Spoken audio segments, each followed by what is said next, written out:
નમસ્કાર, હું છું પ્રિયા અને તમે જોઈ રહ્યા છો જનતા કી જાણકારી ન્યૂઝ। નજર કરીએ આજના સમાચાર ઉપર। અમદાવાદમાં ચાંદખેડામાં યુવક પર પાઇપ અને છરી વડે હુમલો કરી મોતને ઘાટ ઉતાર્યો હતો, જે મામલે પોલીસે 3 લોકોની ધરપકડ કરી છે। અમદાવાદના ચાંદખેડામાં 2 દિવસ પહેલા એક હત્યાનો બનાવ બન્યો હતો, જેમાં ચાંદખેડા વિસ્તારમાં રહેતી મીરાબેન ઠાકોરે ચાંદખેડા પોલીસ સ્ટેશનમાં હત્યાની ફરિયાદ કરી હતી। મીરાનો દીકરો અજય તેના મિત્ર દર્શિલ સાથે ચાંદખેડા પાસેથી પસાર થતો હતો, તેની હત્યા કરવામાં આવી હતી।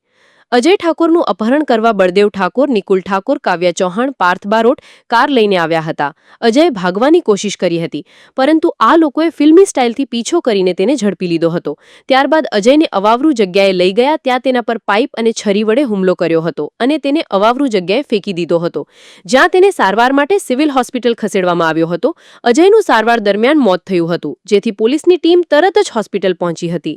પોલીસે અજયની હત્યાના કેસમાં બળદેવ, નિકુલ, કાવ્યા, પાર્થ સહિતના લોકો સામે હત્યાનો ગુનો નોંધી પોલીસે ગણતરીના કલાકોમાં તેઓની ધરપકડ કરી હતી।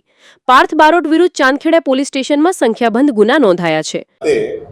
અજય ઠાકોર જ્યારે સાંજે પોતાના ઘરે એક્ટિવા લઈને પાછો ફર્યો, ત્યારે બહુ ઝડપથી એણે એક્ટિવા ચલાવ્યું છે।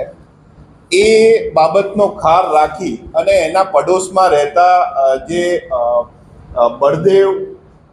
બળદેવ ઠાકોર, નિકુલ ઠાકોર, પાર્થ બારોટ નામના વ્યક્તિઓએ એ લડાઈની શરૂઆત કરી। આ બંને પાડોશીઓ જ છે અને નાની મોટી બાબતોએ બંનેના ઝઘડાઓ ચાલતા જ રહે છે।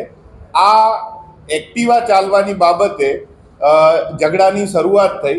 પછી જ્યારે અજય પોતાના ઘરેથી પોતાની રિક્ષા લઈને બહાર નીકળ્યો, ત્યારે આ બળદેવ ઠાકોર, નિકુલ ઠાકોર, કાવ્ય ચૌહાણ, પાર્થ બારોટ એમની અર્ટિગા ગાડી લઈ અને આ એની રિક્ષાનો પીછો કરે છે। રિક્ષામાંથી એને ઉતારી પોતાની ગાડીમાં બેસાડી એનું અપહરણ કરી અને ઝુંડાલ અને રાવજીપુરાના વિસ્તારમાં એને લઈ જાય છે અને ત્યાં પાવડાના હાથા વડે એને મારી અને એને પહેલાં તો હોસ્પિટલાઇઝ કરવામાં આવ્યો હતો।